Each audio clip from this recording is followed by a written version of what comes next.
we have a backup match featuring a rematch from Swiss.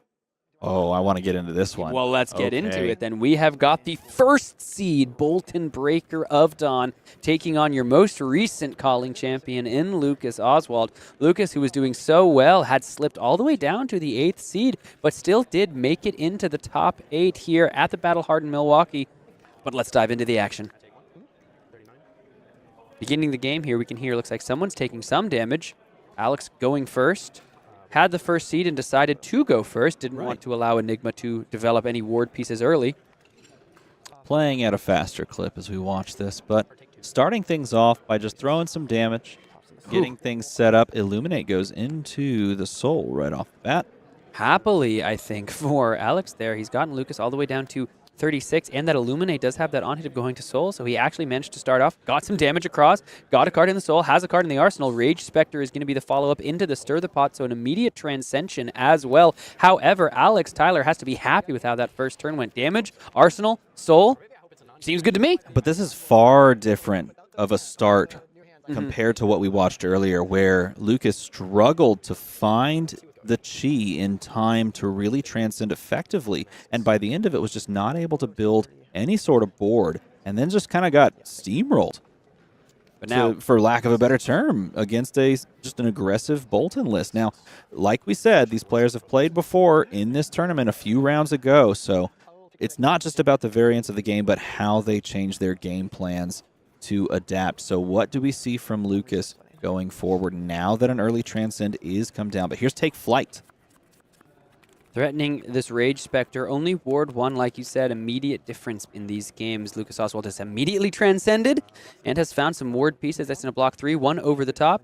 React, it's going to be a Restless Coalescence. Take the +1 counter from the Spectral Shield, and now there's a Restless Coalescence with a Spectral Shield, or with a +1/+1 counter that can create a Spectral Shield if that counter is removed with its instant speed activated ability.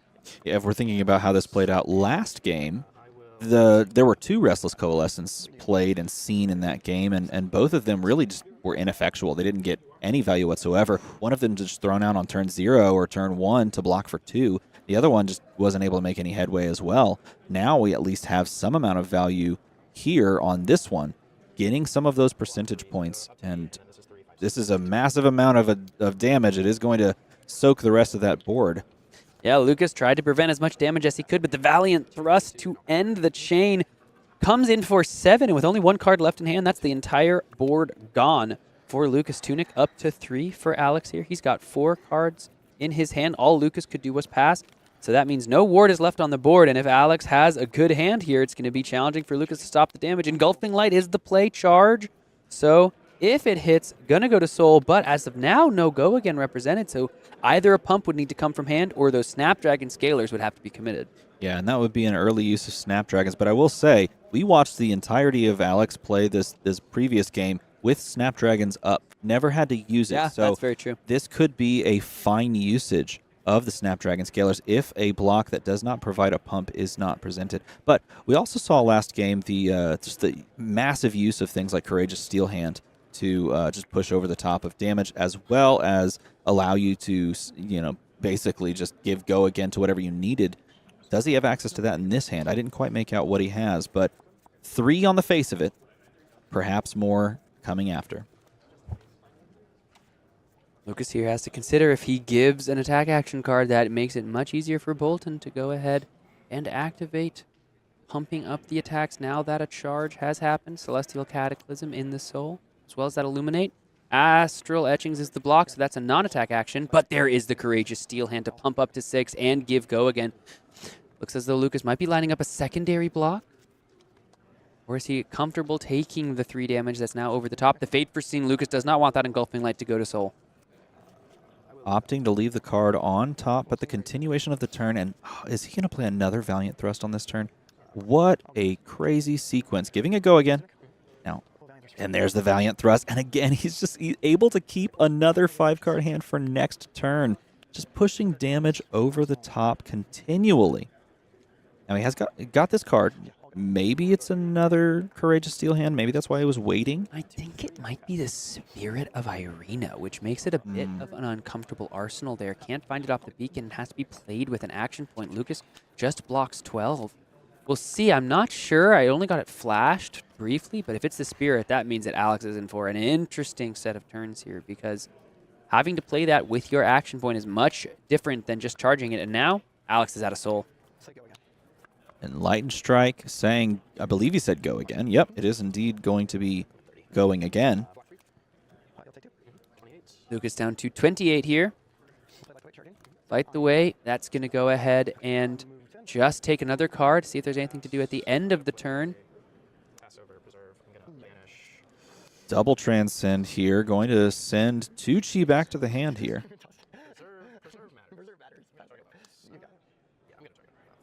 Targeting the levels of enlightenment with the Preserved Tradition, making a couple chi, one of which much prettier than the other, but we love them both equally. Drawing up, keeping the Arsenal card, if that is what you were saying earlier, and that being the Spirit of Arena. Of course, no real space there. +2, draw a card, 2 blue in the pitch. Don't know what that final card is, but levels of enlightenment coming in for 5. Alex happy to take this. So Alex is now lower than Lucas here. Lots of chi to work with for Lucas, though, with that Traverse the Universe. Take flight, going to go ahead and charge. Banner out of Courage, create a Courage. 4, go again. Threatening that Spectral Shield. Lucas says has no blocks, goes straight to reactions with the Fate Foreseen, puts that card on the bottom, which means it's time for Alex to decide what the follow-up is. Take flight, not a staple of that first game we got to see, but the Courage here helping out the Enlightened Engulfing Light. Going to be able to give go again no matter what. Blocking 3, give go again, take care of the Spectral Shield. With the action point, activate the Iron Song versus... Asking for blocks here, and the Phantasmaclasm, a card we saw come into play in the last time these two played together, but instead being offered as a sacrifice to stop some amount of damage from Raiden.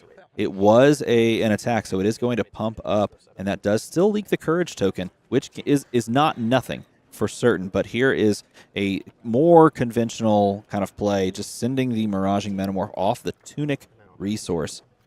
Alex got no blocks, down to 18. I think it's because he found Lumina Ascension. Oh, it's a Bolt of Courage, not the Spirit of Irina. So happy days for Alex. Gets the Courage token from the Iron Song versus because the Raiden hit last turn. So now this threatens to draw a card on hit and is 4 damage. He has a Courageous Steel Hand here as well. So if Lucas has no blocks and then just tries to sync or Fate, that'd be like the 3rd copy of Fate, first of all, and then first of Sync. But if he's just trying to play the value game, he can get blown out into drawing a secondary or like another card for Alex. He's going to give it go again, and he's just going to take it. Okay, he doesn't have to use the Courageous Steel Hand, draws the card automatically. Draws a card here. Now Lumina Ascension means that we can go Raiden Duskbane coming in for 4. Lucas immediately head in hands. He should be at 23. Haven't represented the life totals yet, but 23 plays 18 here, facing down a Raiden Duskbane on the back of a Lumina Ascension with that gorgeous extended art and, of course, the signature of the artist, threatening to ostensibly add a card to soul and gain a life. That's going to buy 2 blocks now. Phantasmaclasm pumps it up to 5. Yeah, there's the Courageous Steel Hand, which pushes it over to 7.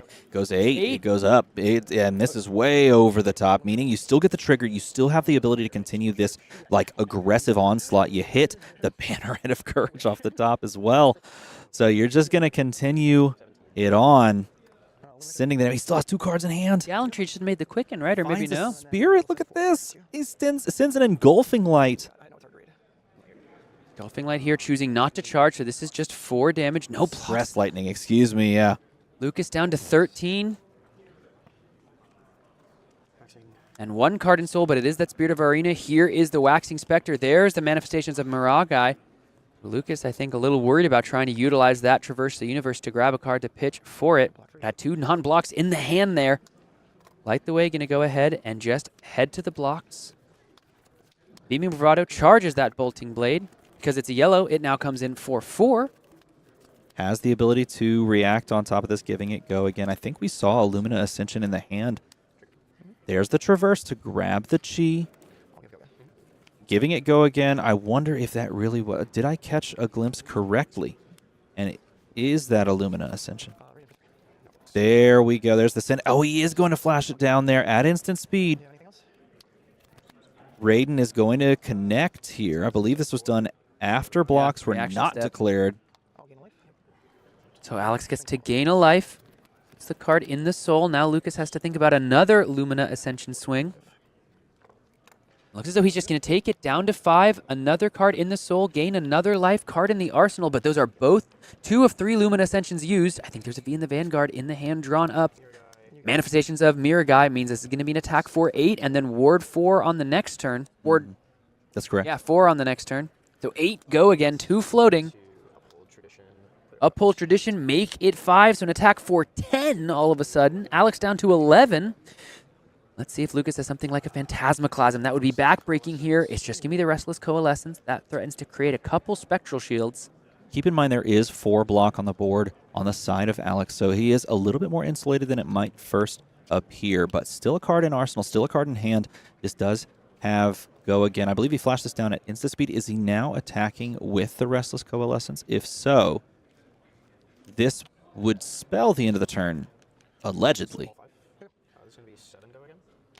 Oh, it does. He's going to pass 5 counters over, 7 go again.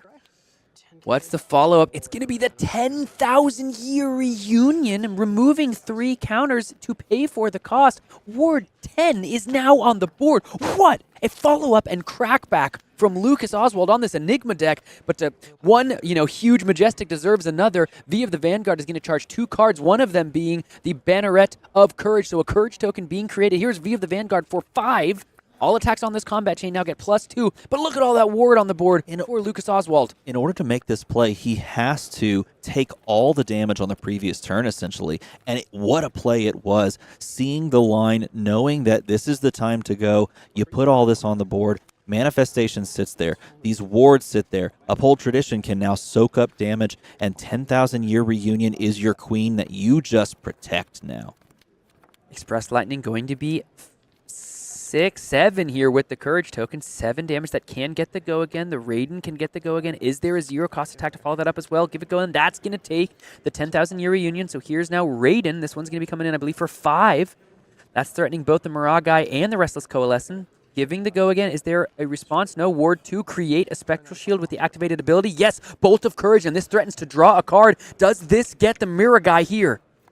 This is cards buffed. in hand. You can attack react this. You can draw the card, and if you draw into another 0-cost attack, you can send that as well. And now Lucas really has to ponder what he has left in hand, what he's able to present if he just doesn't die on the spot here. He's got Ward.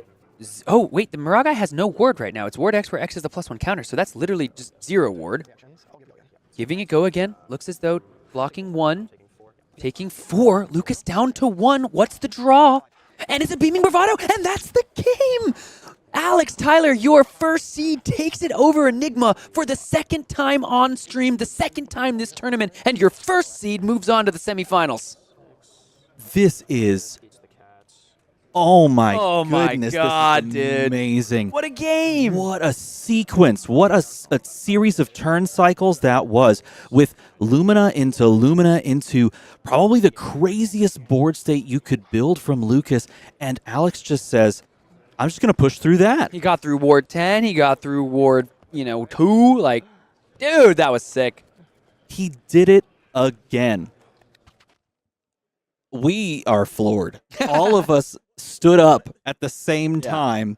We are Boltyn, flabbergasted. The first seed of your Battle Hardened here in Milwaukee has now taken down the Calling Champ 2 times on a deck that everybody said is the Boogeyman. We're wondering, where's the check for these Enigma decks? Perhaps it is the Breaker of Dawn himself. Not even that game was he able to resolve all 3 of the Lumina Ascensions. It was just a couple back-to-back, and then a via the Vanguard turn to close it out. Rip a card off the top. It's the 0-cost able to close things out, because sometimes Enigma, built with all of those no blocks in the deck, can't find the prevention. Honestly, the all-star for me in that matchup, Valiant Thrust. Valiant Thrust was 2 turns in a row in both of those games. as like a solid 1 for 7 off the Tunic counter. Yes. And it's just, 100% am I flabbergasted at this point. It's not that I didn't expect, that outcome. Just to see it play out like that is absurd. And couldn't honestly say that I did expect it. I don't know what to expect at this point.